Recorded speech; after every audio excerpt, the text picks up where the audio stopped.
Alors, maintenant, notre dossier 5 de cette première conférence. De quoi ça nous parle donc? Je crois que c'est la Santa Maladia.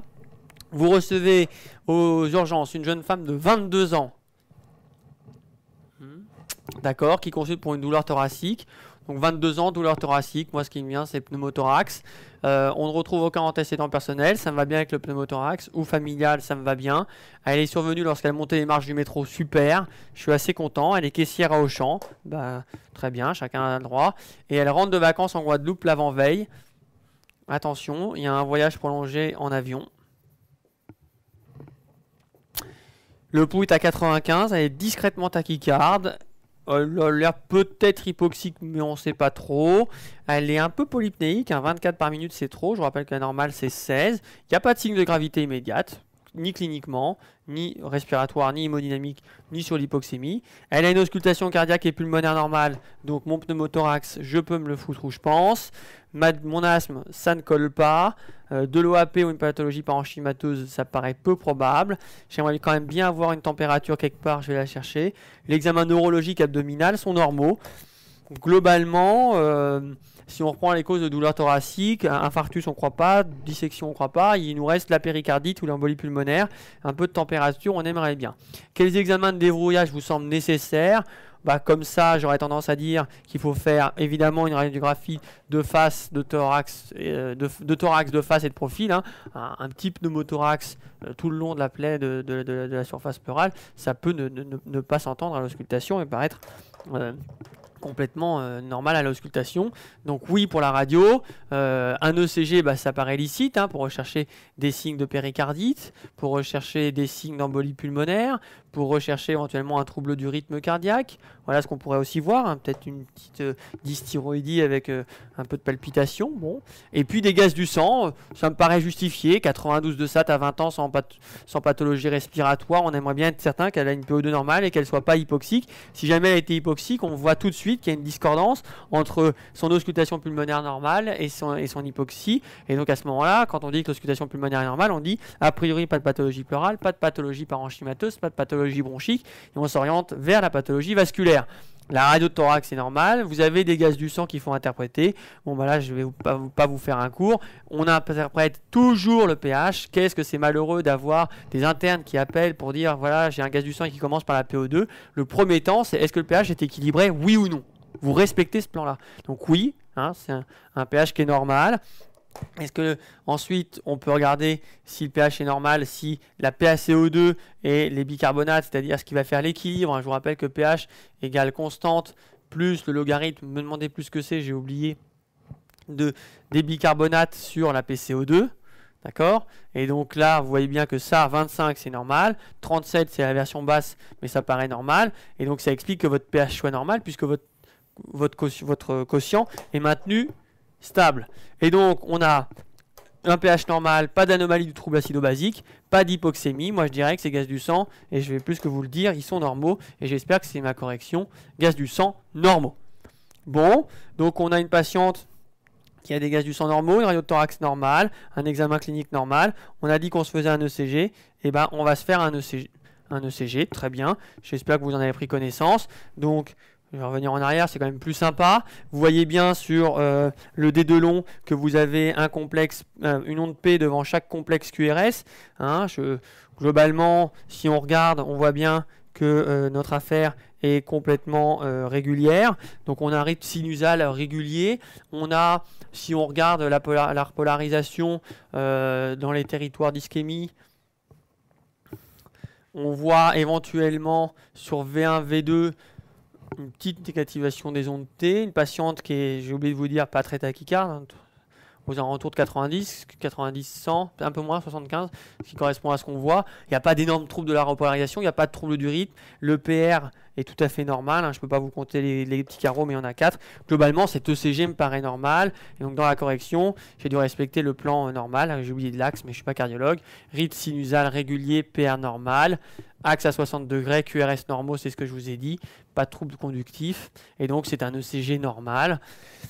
On a donc une douleur basithoracique avec tout plein d'examens normaux, un examen clinique normal. On n'a donc pas grand-chose à se mettre sous la dent.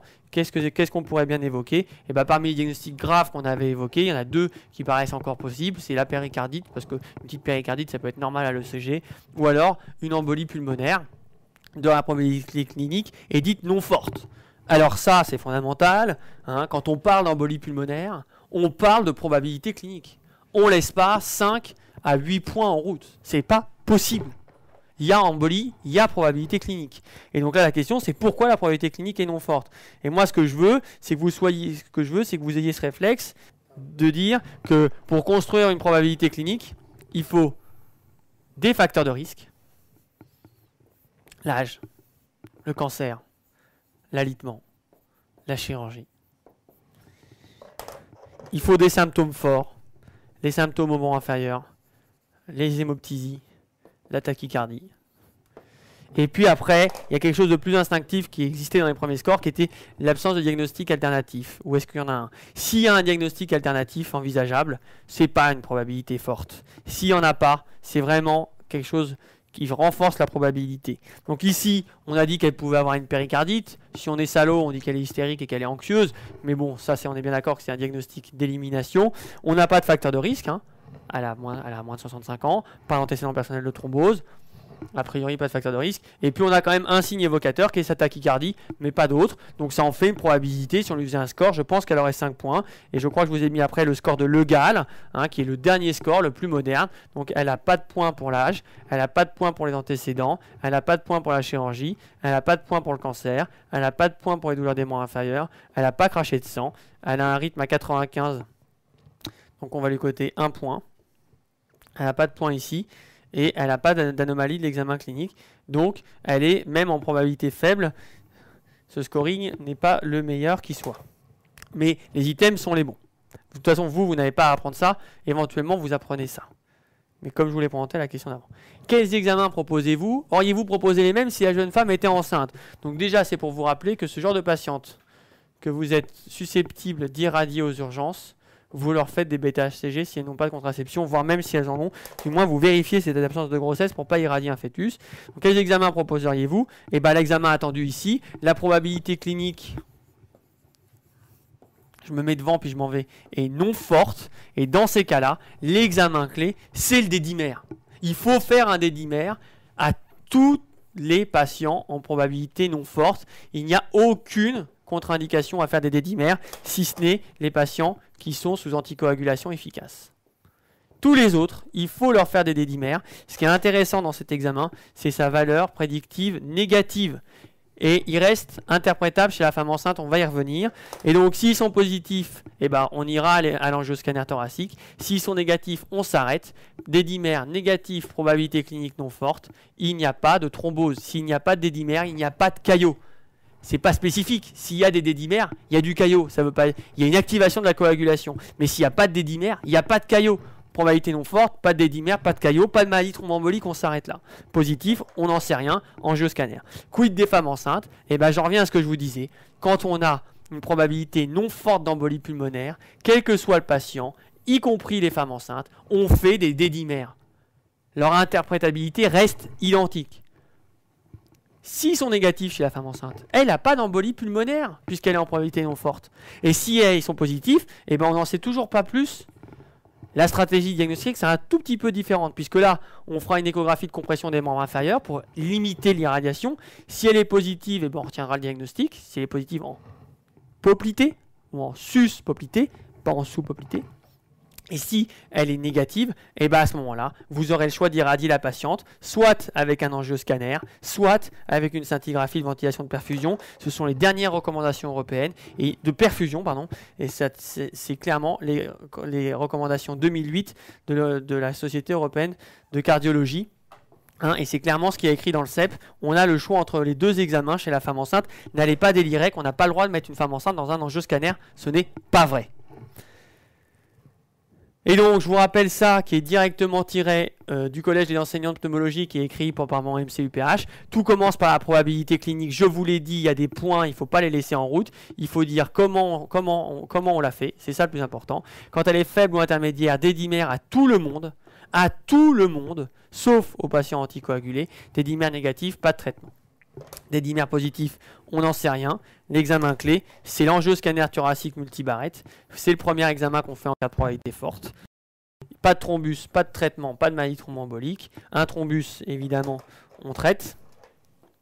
Ici, on traite aussi. Et puis ces cas-là, ces cas-là qui vous masturbent toujours, on ne voit pas de thrombus dans les cas de forte probabilité, c'est moins de 5% des patients. Et ça, c'est un avis d'expert, un avis de senior. Ce qui est très important, c'est que vous compreniez cet algorithme, que vous voyez bien qu'il n'y a plus de place pour l'échographie. Tout le monde le sait. Si ce n'est des cas très rares d'allergie à l'iode, d'insuffisance rénale ou de grossesse, c'est-à-dire en gros les contre-indications à l'angioscanner, ou pour éviter d'irradier les patientes, il n'y a sinon plus d'échographie. L'examen clé, c'est l'angioscanner, les dédimères en fonction de la probabilité clinique. C'est simplissime, vous n'avez pas le droit de vous tromper à ça, vous n'avez pas le droit de ne pas savoir ça, il y a des études qui montrent que quand c'est mal appliqué, on fait moins bien le diagnostic.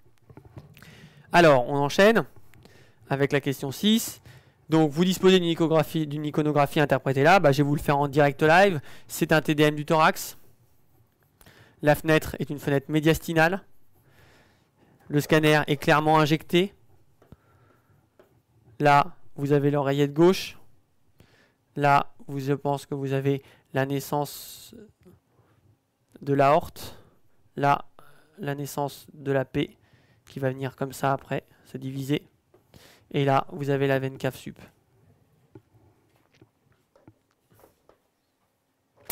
Et donc, vous voyez votre aorte descendante. Et là, des vaisseaux artériels pulmonaires ou des vaisseaux, des veines pulmonaires. Mais là, vous avez un énorme défect endoluminal et vous avez une embolie pulmonaire droite. Et donc, la conclusion, c'est ce que je vous disais. Fenêtre médiastinale, injection de produits de contraste. Autant artériel pulmonaire, ça vous ne pouvez pas bien voir sur cette coupe-là. C'est un angioscanner pulmonaire, sous-entendu un scanner injecté autant artériel pulmonaire à la recherche d'une embolie pulmonaire. Il y a un défect, ça c'est un mot-clé, attention, très important, le mot défect dans un vaisseau pulmonaire, dans une artère pulmonaire. Et en aval, je vous la remets, il n'y a pas, en aval, il n'y a pas de vaisseau pulmonaire, il n'y a rien. Hein. Ce scanner n'est pas le plus beau pour le voir, ça peut être un signe aussi d'embolie pulmonaire. Ne parlez pas d'infarctus pulmonaire si vous n'avez pas les coupes parenchymateuses. L'infarctus pulmonaire est un diagnostic de coupe parenchymateuse. Quel traitement proposez-vous à la patiente aux urgences? Quelle surveillance vous semble alors utile? Donc là aussi maintenant, tout ça est très très clair. Quand on doit traiter les patients par une embolie pulmonaire, le principe du traitement, c'est une anticoagulation efficace. Dès la suspicion diagnostique. Si vous voulez laisser les points en route, laissez-les. Moi, je vous dis qu'ils seront dans la grille. J'en suis certain. J'en suis certain. Donc voilà. Ensuite, il faut une héparine de bas poids ou du fondaparinux. Il y a très peu de place pour les héparines non fractionnées dans l'embolie pulmonaire. C'est les gens qui ont une contre-indication au traitement sous-cutané. Autrement dit, moins de 30 de clairance. C'est-à-dire les gens qui n'ont pas le droit au scanner. Et puis, il y a éventuellement les embolies pulmonaires en état de choc qui vont être thrombolisées. Mais à partir du moment où votre embolie n'est pas en état de choc, c'est-à-dire que la PAP monte, pouf, et que vous êtes stable hémodynamiquement, alors que là vous êtes en état de choc, il va falloir vous thromboliser, il n'y a aucune différence quand on est ici entre l'héparine de bas poids, le fondaparinux ou l'héparine non fractionnée. C'est au choix. Et donc aujourd'hui, l'héparine non fractionnée, c'est le traitement à réserver aux patients qui sont soit en état de choc, soit avec une contre-indication aux anticoagulants, soit avec une contre-indication au traitement sous-cutané, soit éventuellement à fort risque hémorragique, genre l'embolie pulmonaire à J2 post-op d'une chirurgie abdominale carcinologique. Comment ça se surveille? C'était un petit piège, évidemment cliniquement, mais ce n'était pas l'objet du truc, je m'en fous. C'était de vous dire, attention, on ne surveille que la numération plaquettaire, jamais l'activité anti-DISA, jamais l'activité anti-DISA chez ces patients-là. On ne surveille pas l'activité anti-DISA chez ces patients-là. Et ce qu'on surveille, c'est pour les HBPM, les plaquettes 2 fois par semaine.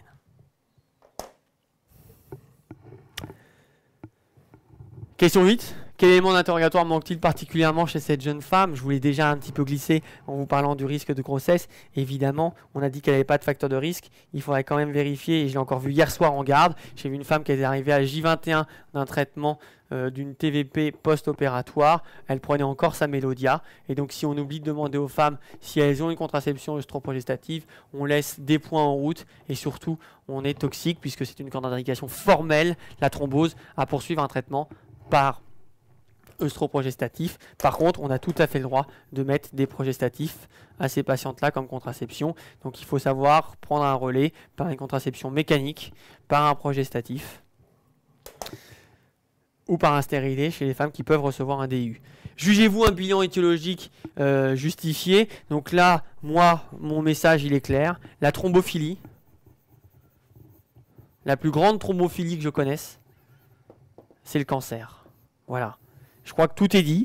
On pourrait zapper la réponse à la question parce qu'on s'en balance. La plus grande thrombophilie, c'est le cancer. C'est la plus fréquente. Celle qu'on a tous vue, qu'on verra tous. Alors que des vrais thrombophiles, on n'en connaît pas. Alors ça, c'est issu d'un article qui est paru de Revue Générale sur la thromboembolie. Donc pas de recherche de facteurs de risque, c'est après 60 ans. Ou une TVP distale, c'est-à-dire c'est pas notre propos ici. Pas de recherche de facteurs biologiques après 60 ans, sauf s'il y a des antécédents familiaux. Et sinon, quand est-ce qu'on va rechercher un facteur de risque biologique, autrement dit une thrombophilie biologique? Eh bien, avant 60 ans, notamment chez les femmes en âge de procréer, ou alors quand la maladie va être récidivante ou qu'il y a une histoire familiale majeure. Et donc, ce qui est intéressant dans ce tableau, c'est ça. Qu'est-ce qu'on vous propose de faire? Antithrombine 3, protéine S, protéine C, mutation du facteur 5, mutation du facteur 2, et dépistage du SAPL. Et tout le monde fait ça et que ça. Et c'est la seule chose qu'on fait. Mais globalement, on est bien d'accord que la plus grande thrombophilie, c'est le cancer. Et que quand on a une thrombose, surtout après 60 ans, effectivement, il ne faut pas rechercher un facteur de risque biologique, mais il faut rechercher un cancer. J'espère que le message est clair. J'espère que le message est clair. Quelle durée de traitement faut-il prévoir en présence d'une mutation isolée du facteur 5? Donc ça, c'est vraiment pour noyer le poisson. Ou enfin en présence de la découverte malheureusement d'un cancer du sein, et ben la réponse elle est très simple, elle est faite pour voir un peu les durées de traitement. Donc un premier épisode idiopathique, c'est-à-dire cette jeune femme avec sa pilule et son petit voyage en avion, chez qui on ne retrouve pas de cancer, pas de thrombophilie monstrueuse, c'est-à-dire pas de déficit en AT3, pas de syndrome des antiphospholipides ou pas de déficit multiple, et bah une mutation isolée du facteur 5, une mutation isolée du facteur 2, et bah c'est pas une indication à poursuivre la durée du traitement, c'est un piège. Je pense que c'est une question de spécialiste, mais c'est fait pour vous dire que la thrombophilie, en plus de la rechercher, quand on l'a, on ne sait pas quoi en faire. Parce que c'est comme un iceberg. Qu'est-ce qu'on connaît? On connaît ça comme anomalie, mais celle-là on ne les connaît pas.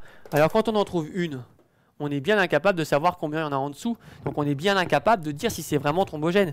On ne poursuit les traitements anticoagulants que chez les gens qui ont des déficits extrêmement thrombogènes ou des déficits multiples plus une histoire familiale.